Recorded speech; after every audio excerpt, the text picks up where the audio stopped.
వందనం సుకృతం. ఈ రామచంద్రుడే లోకరక్షయని అంతరాత్మ పలికే.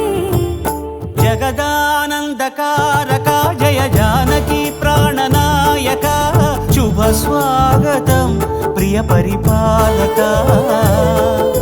జగదానందకారక జయ జానకి ప్రాణనాయక శుభ స్వాగతం ప్రియ పరిపాలక. మంగళకరమౌ నీరాక ధర్మానికి వేదిక అవుగాక మా జీవనమే ఇక పావనమౌగాక.